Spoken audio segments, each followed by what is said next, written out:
け。父さんと母さんは遠くに行かなきゃならないんだ。お前は一緒に行きたいか？平成25年2月8日、父は俺にそう聞いた。それは平凡な日常の一端に発せられたごく普通の会話で、俺はその日にやるテレビを見たいと断った。僕行かない。テレビでダッシュマンやる日だもん。その時父がどんな顔をしていたか、俺には思い出せない。そうか。じゃあ、いい子にしているんだぞ。そう言われて、うなずきながら手元のゲームに目を戻した。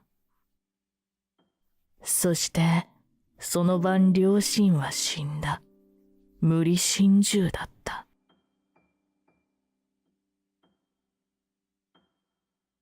養護施設に送られた俺は、そこで18歳まで過ごした。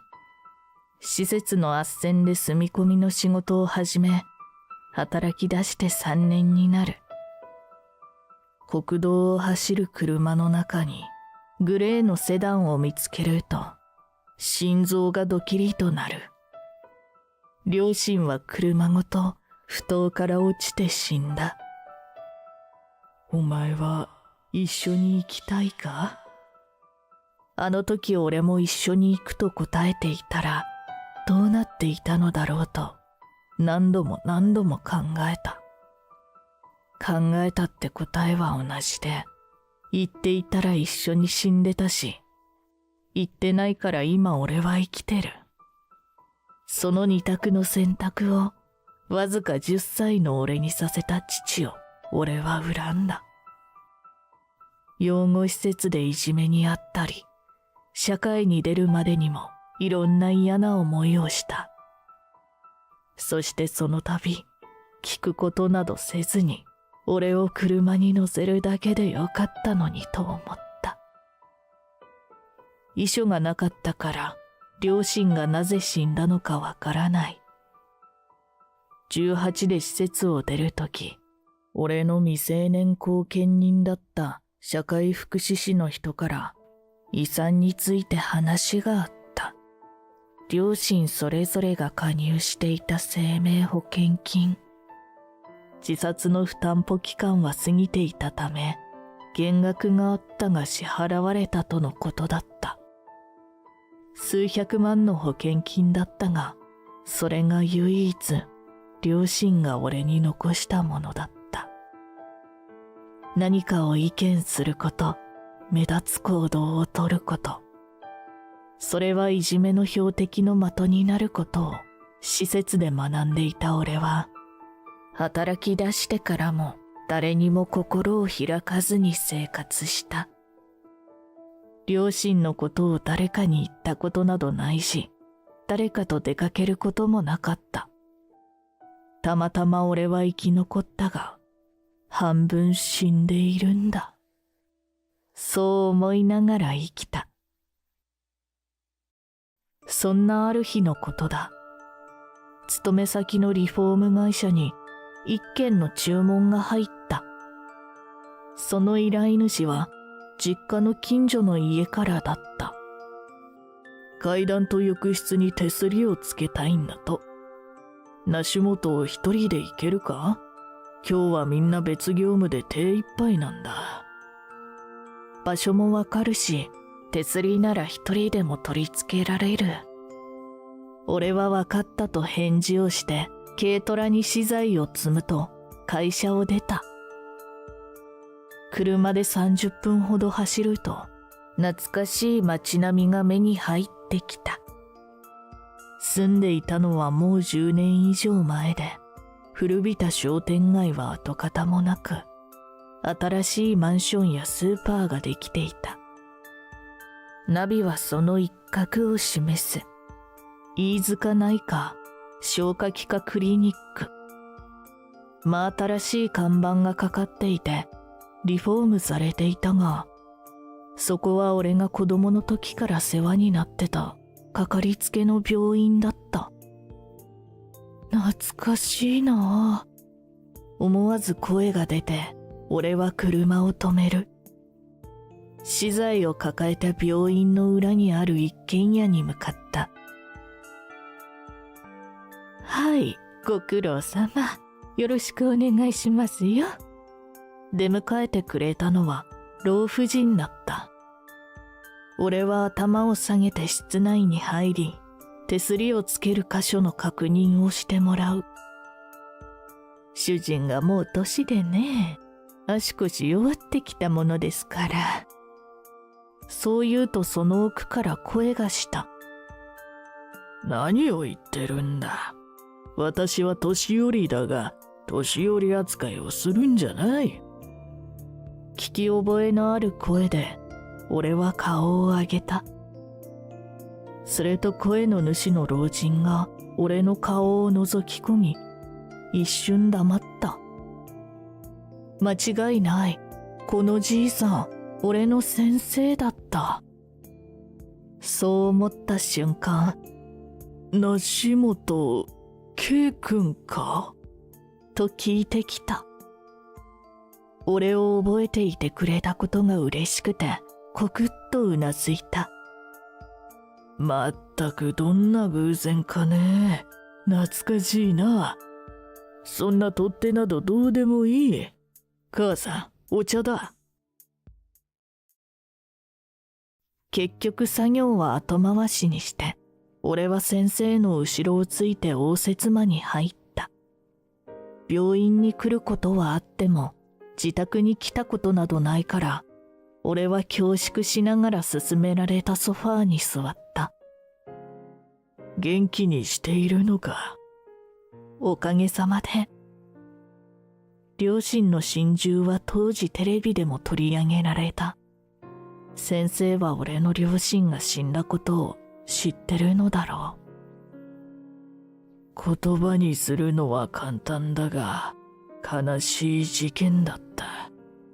K 君、今までよく頑張ったな。俺は何も言えず下を向く。出されたお茶から出る湯気をぼーっと見つめる。君のご両親が選択した死を正当化することは誰にもできん。私にも。でも理解はできる。もし私が彼らと同じ立場であったら、医師だったとて、それは難しい選択だ。そう言われたとき、俺は思わず腰を上げて立ち上がってしまった。先生は、両親の死の理由を知ってるんですか？先生は驚いたように俺を見た。そして深くため息をついた。君は知らずに、これまで生きてきたのか。ボーンと応接間の柱時計が鳴って、俺はビクッとした。怯えた小動物のような俺の手に、シワだらけの先生の手が重なった。話そう。はじめに、君のお母さん、かなえさんだったかな。彼女の病気に気がついたのは、君が熱を出してここに来たのがきっかけだった。診察を終え、何気ない会話をしていたら、彼女が言ったんだ。最近物が二重に見えて、吐き気がする、とね。更年期にはまだ早いし、食欲はあると言った。私はならついでに CT 検査をして帰りなさいと言って、検査を進めたんだ。検査の結果を見たのは、それから数時間後だったと思う。神経膠腫といってね、グリオーマと呼ばれる腫瘍がくっきりと映っていた。私はすぐさま君のお母さんに電話をした。ここには MRI もない。精密な検査と治療には大学病院に行く必要があるとね。グリオーマ、神経膠腫。そんなの初めて聞く話だった。詳しいことは言えなかった。それでも想像したよ。CT に映る腫瘍には転移もあった。悪性脳腫瘍の予後は極めて悪い。もって数ヶ月だろうと。母はなんて。そうですか、と言った。紹介状を書くからすぐに来なさいと言ったが、結局彼女は来なかった。私は何度も電話をし、治療するよう説得した。君もまだ幼かった。諦めるなと話をした。すると、彼女は言ったんだ。夫も癌で、余命わずかなんです、とね。もう限られた命なら、毎日を穏やかに暮らしたいと。最後の電話で、かなえさんはそう言って、それきりだ。そしてその2ヶ月後の2月8日、あの事件が起きた。知らなかった。俺は何も知らなかった。両親がそんな病にかかっていたなど、全く知らなかった。事件を知った日、私は君が車に同乗していないと聞き、わずかに安堵した。警察から何か聞かれるかもしれないと思っていたが、単なる無理心中で片付けられたのか、ここには来なかった。私は彼女のカルテを見返し、自分の言葉に偽りがなかったかと何度も反芻した。あの日、彼女に検査を進めなければ、違った結果になったかもしれぬと、長い間思い続けた。先生は話を終えると、ため息をついた。長い沈黙が続いた。お前は一緒に行きたいかと、あの日父に聞かれました。口を開くと、先生は俺の目を見た。俺はテレビが見たいから行かないと答えました。それが生か死かの選択とも知らずに。知っていたら、先生が言った。知っていたら、君はどうした？一緒に行ったか、行かなかったか。君の両親がした選択を、私は肯定も否定もできない。死がまさに自分の傍らにあるとき、人がどんな選択をするかは、その時になってみなければわからない。ただ言えるのは、君の両親は迫る死を前に、自ら命を絶つという選択をし、君は生きることを、そうとは知らずとも選択したということだ。過去は変わらない。君が今まで感じた思いも経験も変わらない。変わるとしたら、俺は先生を見た。これからの自分の生き方だろう。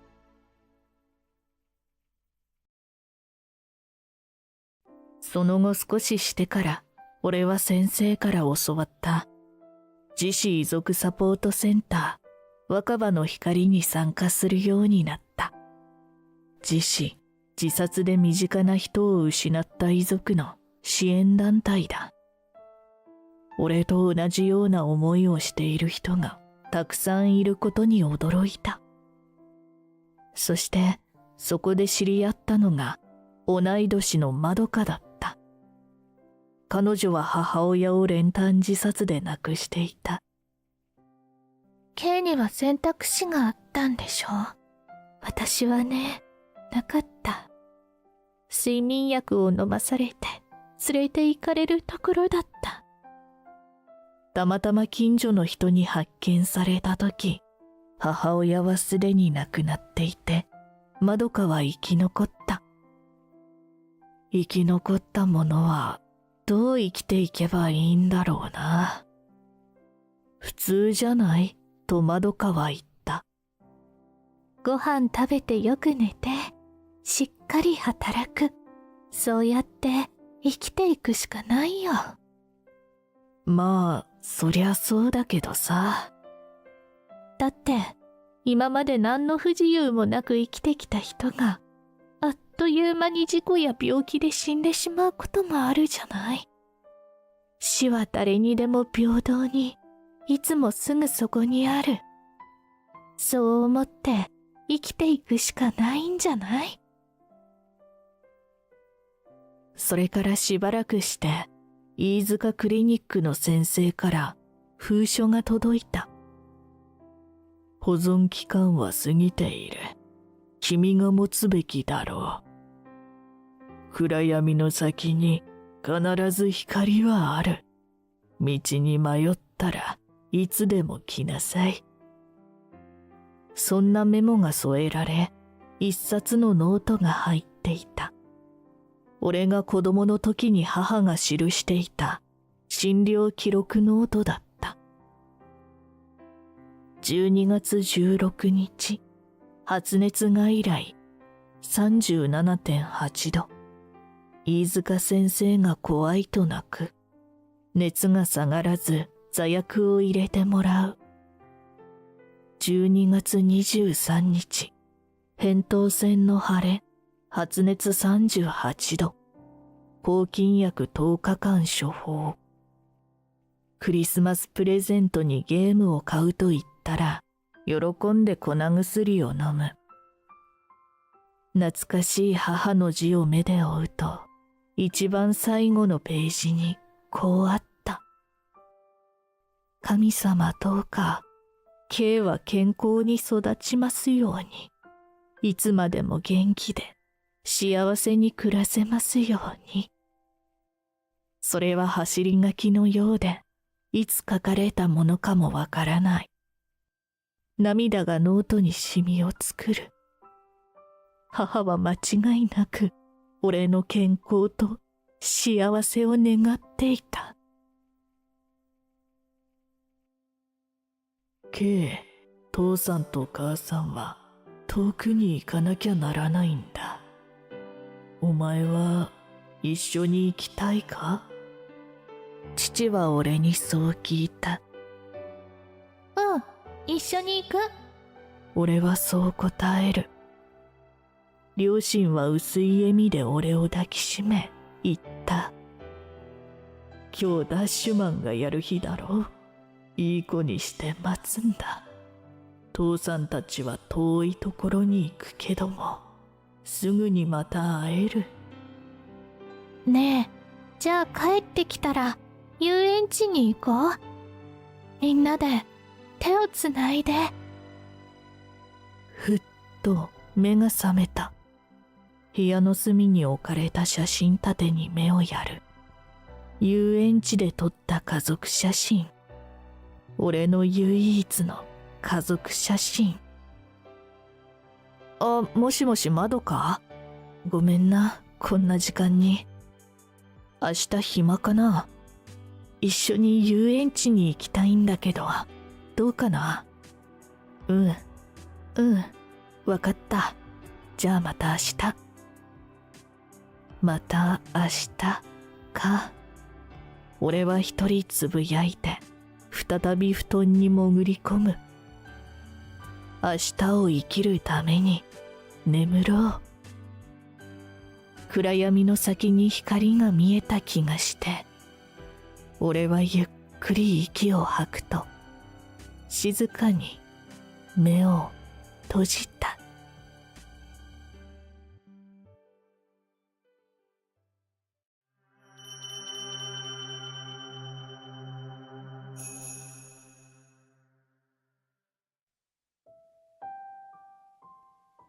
仕事帰り、ちょうど空き地の前で雨が降り出した。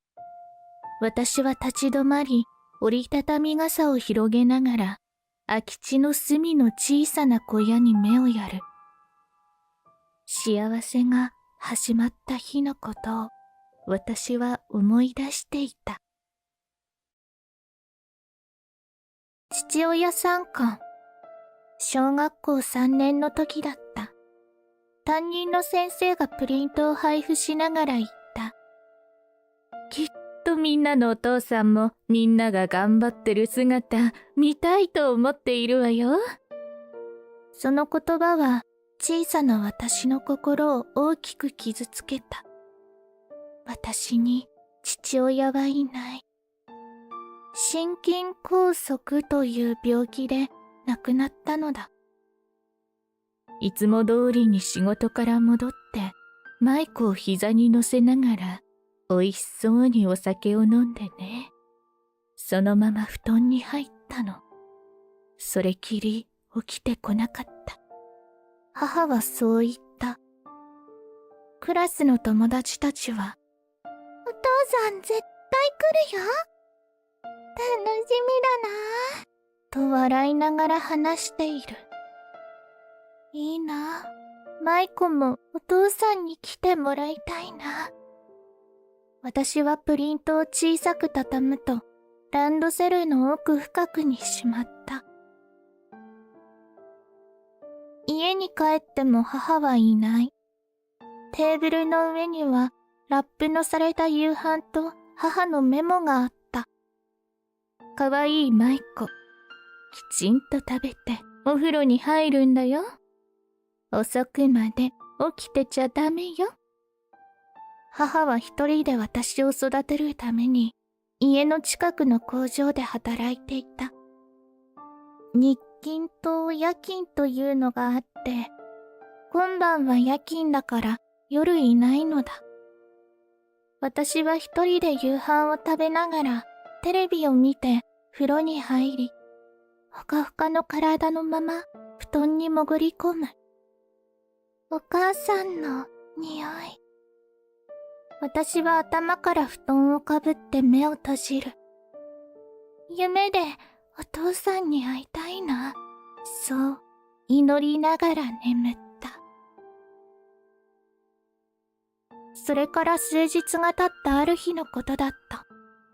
国語の時間に父親参観のためにお父さんに宛てた作文を書かされた。お父さんが忙しいお家はお母さんでもおじいちゃんでもいいのよ。と先生は言ったので、私は母に向けた作文にした。しかし、周りの子たちはキャーキャーと言いながら、お父さんを話題にしていて、私は鉛筆を途中で止めた。私は数行書いただけの作文を、寂しい思いで見つめた。学校が終わり、とぼとぼと家に向かう。誰もいない家、お父さんのいない私。父親参観日が一生来なければいいのに、と思うと涙が滲んできた。その時、頭にポツッと何かが落ちた。雨だ。ポツンポツンと落ちてきた雨粒は、瞬く間にさーっと降り出した。傘のない私は走り出す。すごい雨。右手に空き地が見えたとき、声が聞こえた。ほら、こっち来い。パッとそちらに目をやると、空き地の隅の小さな小屋で体育座りをした人がいた。一瞬私は迷ったが、家までまだ距離がある。私は小屋の軒下に向かって走った。ざーっと2メートル先が見えないほどの雨になった。すっげえな。隣で座っている人はおじさんで、何か面白いものでも見るように空を見ながら言った。しかもそのおじさんはもう寒い時期なのに汚れた半袖に膝が擦り切れたズボンを履いている。ホームレスの人だと私は思った。いいマイコ。知らない人について行ったらダメ。道で寝てる人はね、ホームレスっていうの。危ないからね、近寄ったらいけないよ。母はいつもそう言ってたが、こんな大雨じゃ動けない。すぐにやむって、空が言ってるよ。ほら、座ってろ。おじさんはそう言って、小屋の中から発泡スチロールの箱の蓋を私の方に置いた。ありがとうございます。私はそう言って、その蓋の上に座った。すぐやむって、空が言ったの？我慢できずに私は聞いた。ああ、通り雨だって。草木が濡らしてくれって頼んだんだって。ふふっと私は笑ってしまう。するとおじさんは笑った。嘘なもんか。俺はな、空と友達なんだよ。どうやって友達になるの？心をさ、空に寄せるんだ。声を聞かせてってお願いするんだ。お願いすると話せるの？話せる。死んだお父さんとも話せる？おじさんは私を見た。よく見ると髪はもじゃもじゃで、女の人みたいに長い。顔は思ったより汚れてない。お前はまだ修行が足りないから難しい。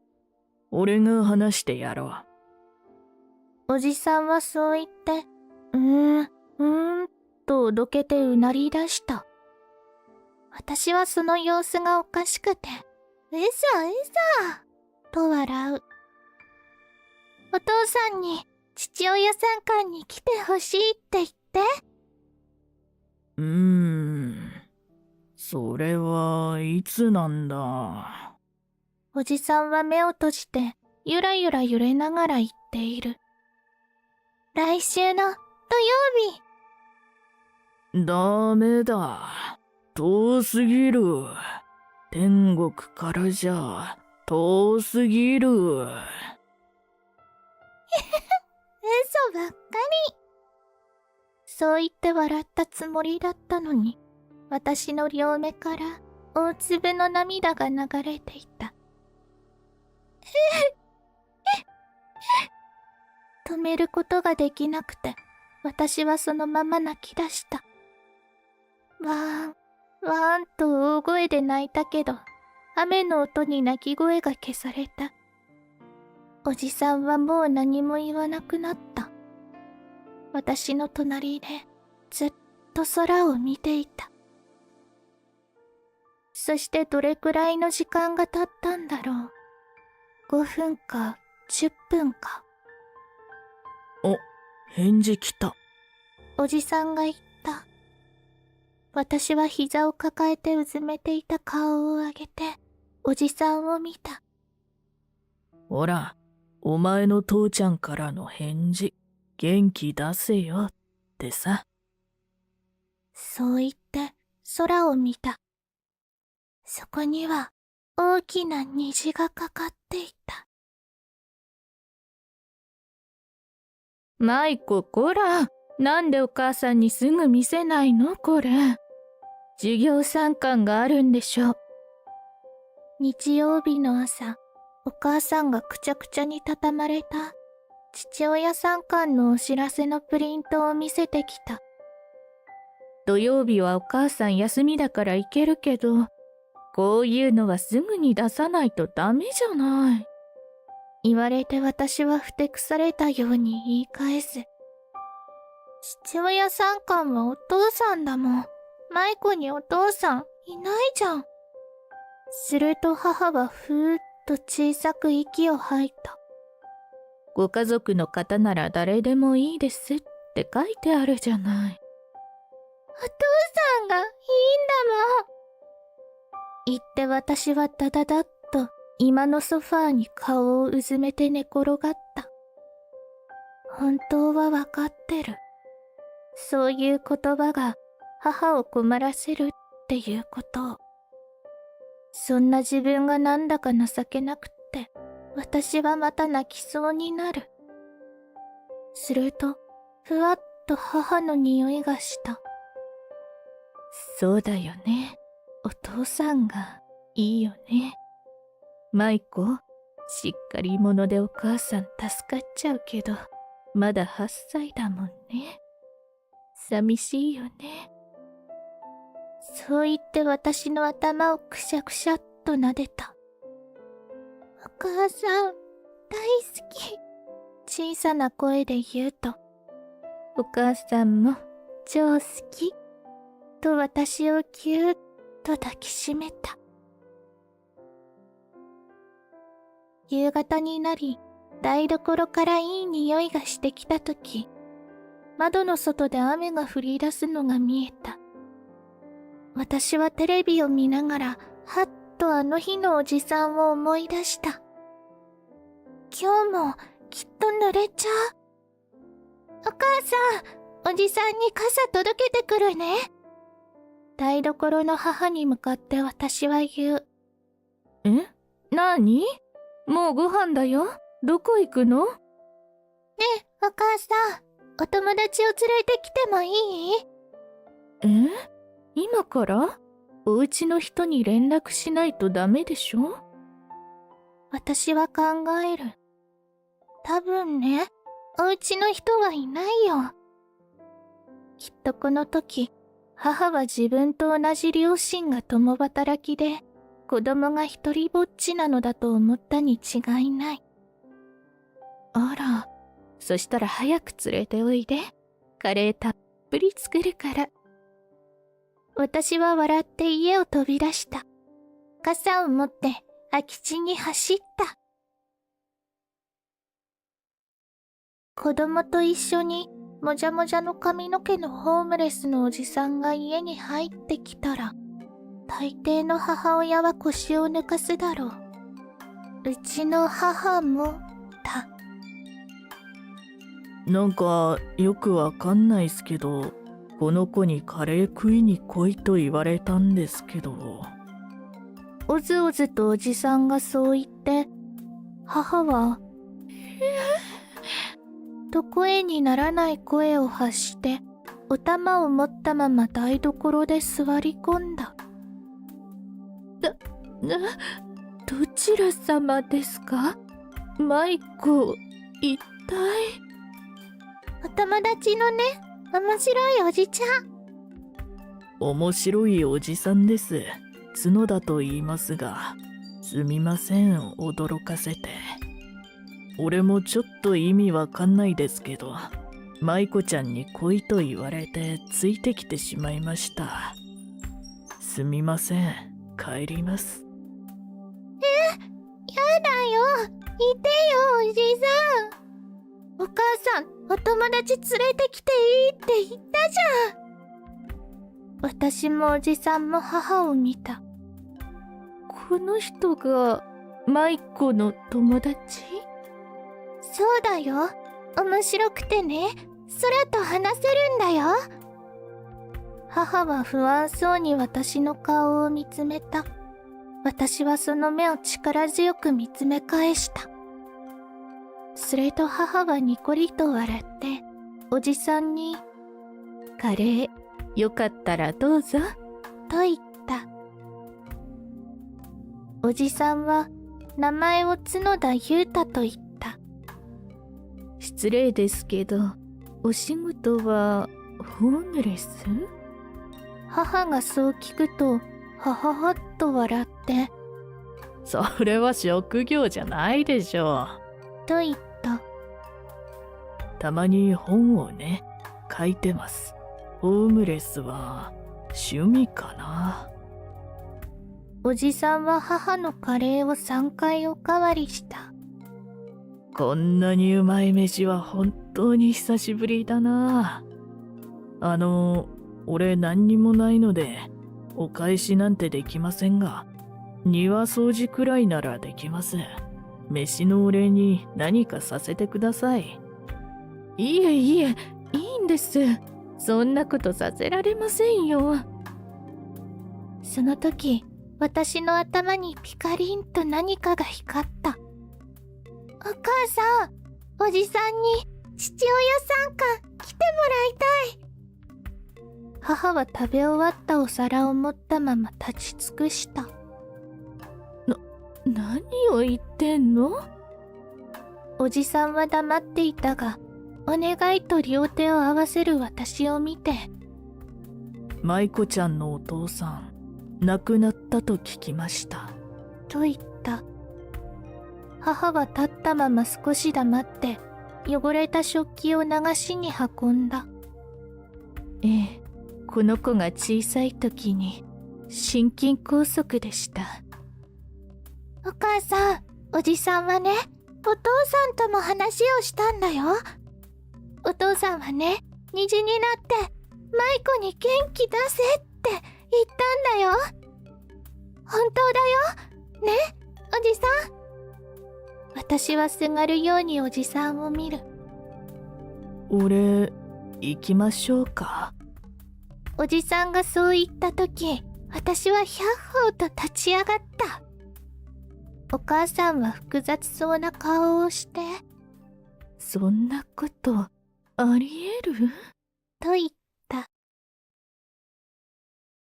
そうして私はおじさんを作文にした。まさかホームレスとは書けないから、おじさんが空と話せることを書いた。汚れた服に長い髪、それはまるで神様に似てる。だから空と話せるのだと書いた。その作文を読むと、やっぱり母は複雑そうな顔をして、おじさんはよく書けているなぁと笑った。父親参観の前日、母との約束で髪の毛を切ることになっていたおじさんが家に来たとき、私も母も仰天した。短く刈られた髪、暖かそうな上質なセーター、スラッとした体にジーンズで、ブーツといういでたちで現れたおじさんは別人のようだった。とりあえず、これなら大丈夫ですかね。おじさんは恥ずかしそうに言って、私と母はすごいと笑った。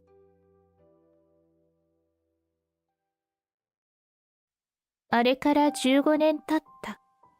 父親参観に現れたおじさんは、それから3年後、私の父になった。あんな風体だった父は、巧妙な作家だったらしく、ホームレスではなく、きちんと住まいがあった。母がものすごいと表現するほどの資産があったらしく、おかげで母は仕事をする必要がなくなった。舞子は寂しい思いをした分、俺とお母さんに甘えて、お母さんはおいしいご飯を作っておくれ。初めて一緒に暮らしだした晩、父はそう言って笑った。ざーっと降った雨がぴたりと止んで、雲の切れ間に青空が見えた。狐の嫁入りかな。見上げると、そこに大きな虹がかかっていた。今なら私も空と話せる、そんな気がした。